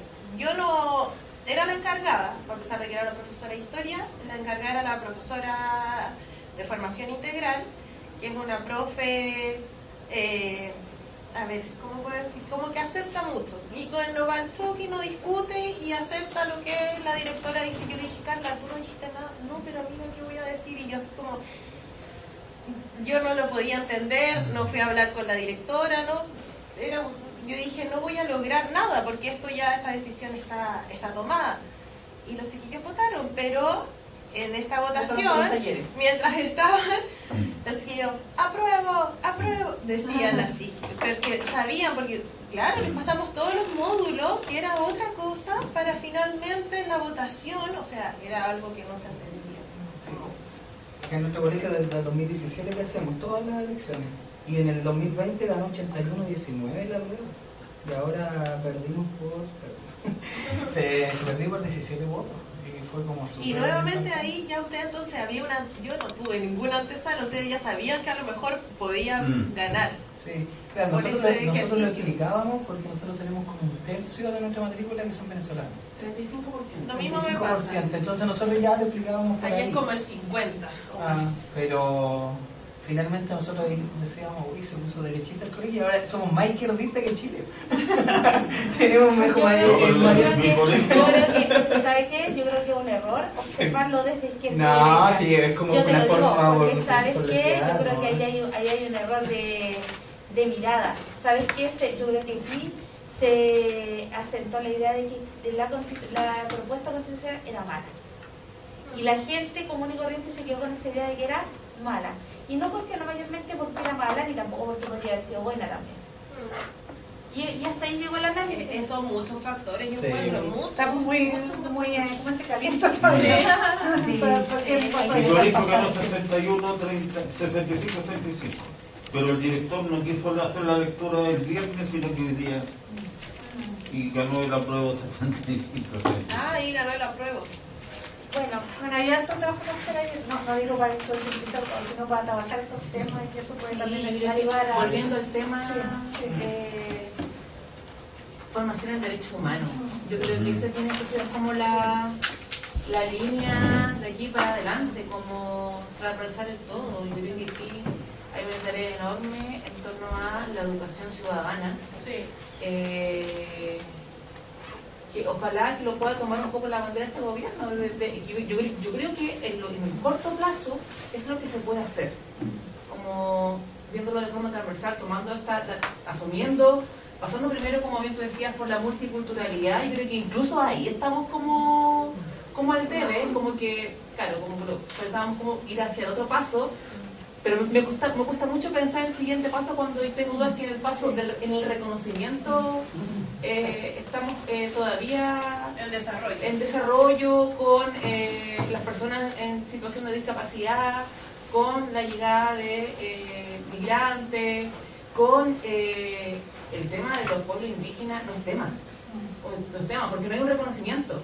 Ya como que tú me dices, si algún estudiante que tenga como, no, tampoco, que tenga como un reconocimiento, ninguno como que puede decirme como soy mapuche, profe, soy, no sé, de algún pueblo indígena. Y no se hace nada. ¿Establecimiento 24 horas? ¿Ah? Acá Pero no. sí se hizo con el colegio, pero nosotros sí. Claro, porque se supone que es No, ministerial. ya se hizo un mini acto. No, Es que yo que la Araucanía se hacía, pero así masivo, andaba una cosa así. No, acá no, pero sí en los cursos pequeños donde yo trabajo, los niños se sienten orgullosos de ser mapuche. Yo tengo la experiencia de que varios de ellos me han dicho, yo soy, y se sienten felices de aquello, pero es como dice Roxana, no solo fue una lectura de un PPT. Pero a veces también tiene que ver con la visión de un establecimiento, o sea, donde eso tiene una conversación también con nuestros padres. Proyecto. Claro, de proyecto, totalmente. O sea, cómo uno trabaja Eso es una buena instancia porque Claro. ahí se pueden, o sea, conmemorar el indígena, porque también es de los otros pueblos del sur y escucha ahí los niños que son también migrantes también, y hacer una forma de compartir en la diferencia, conocerse. Con los papás, eso se hace harto allá, allá también se el sur se hace, porque es masivo, en todas partes, en la universidad, todo. Y la población blanca como que es normal y todo bien. Todos participan, es una cosa institucional, súper institucionalizada. Sí, no, todos, se comparte, es muy bonito. Bueno, con eso estaríamos. Muchas gracias por la participación. Ojalá que haya sido aportante. Gracias. Gracias.